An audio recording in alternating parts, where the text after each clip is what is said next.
Well, good morning, friends. Time to pick up that momentum I talked about last week. We had to skip a week, but now I'm here and we're expecting about 9 or 10 people to join us to do Mount Isolation. This is a long hike, but it's a fairly easy trail. We may or may not take the bushwhacks. We'll see what we get when we get there. But it is cold, cold, cold. So it's going to be a interesting day. So come on, let's go do this.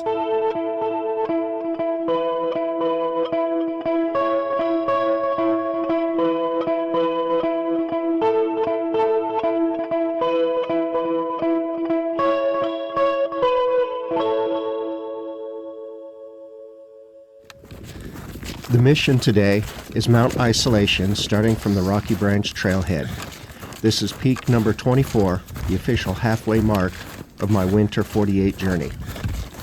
The expected high temperature at the summit is 9 degrees, but it's about -1 when we start out. Our strategy is all about efficiency and energy management. We're heading up Rocky Branch past Engine Hill, where we'll have our first big decision: stick to the main trail or take the Engine Hill bushwhack. Our plan is to check both and see which side is better broken out. We'll do the exact same thing once we reach the junction for the ISO Express bushwhack further up. If neither path is broken, we're going with the bushwhacks to save on mileage. The reality on the ground? The bushwhacks had been traveled recently, but the wind didn't make it easy. We encountered heavy drifting that made the trail nearly invisible in places. We actually lost our way once or twice, having to stop and recalibrate, but the group stayed focused. It's going to be a long day navigating by committee and pushing through the powder.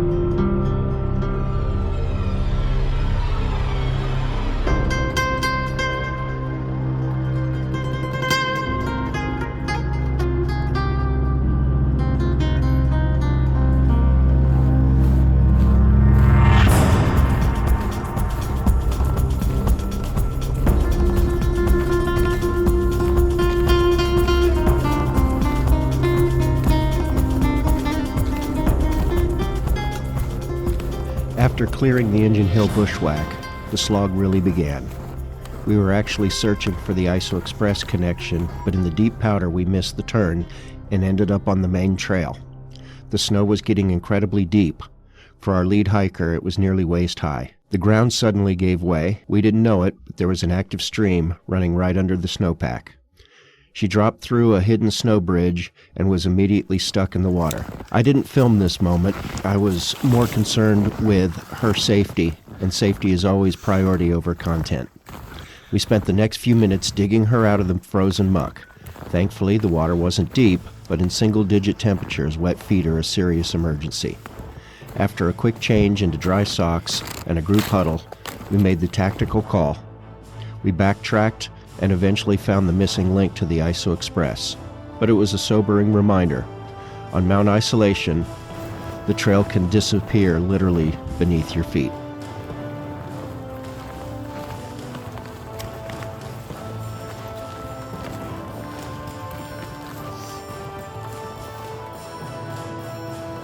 So we're almost to the ridge line, still on the bushwhack. Had to dig somebody out of a spruce trap. You know, that's like the 3rd or 4th time we've had to dig somebody out, and I haven't videoed it because I don't want to embarrass the people I'm videoing with or that I'm hiking with. But it has been a challenging hike, but we're almost to the ridge line now, about 1/10 of a mile, they said. I got some really good folk with me. Appreciate their help. Yeah, I see why they were hooting.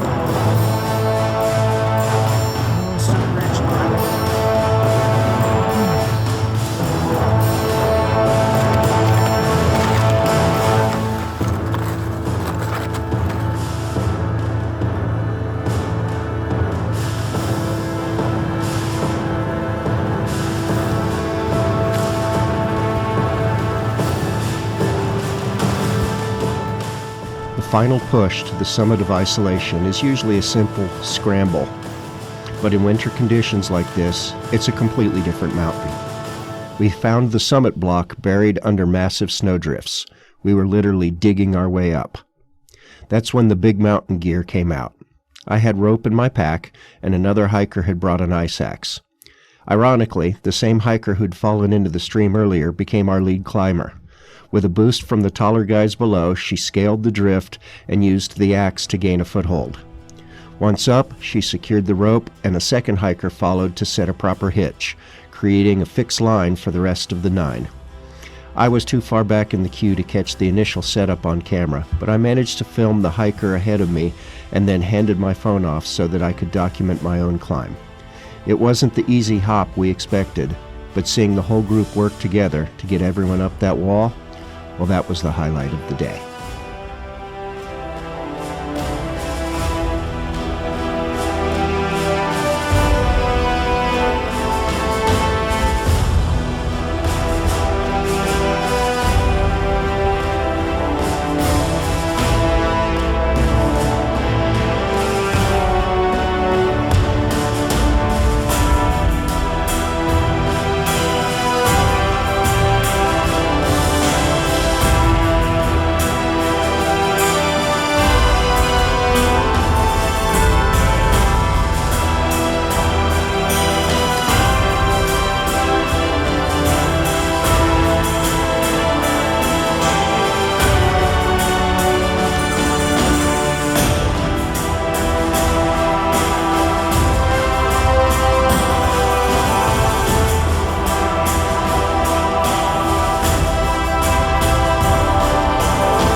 Top of Mount Isolation in winter.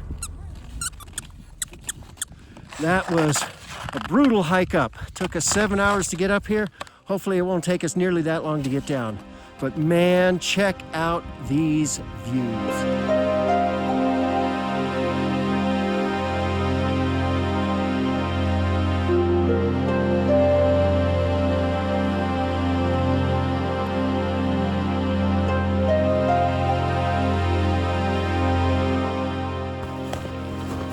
Still on the ISO Express, heading our way down. That last climb was a challenge, but we did her. Now we just have to make it down under our own power. Thankfully, the trail is already all broken out. There were 9 of us on this one. That was an amazing hike. And the views, oh Lord, it was so beautiful today. But I'm probably not going to get a lot more video. So I want to thank you all for coming along. Hope you enjoyed the video. And as always, don't forget, chase your dreams, challenge your limits, and choose joy. Azimuth out.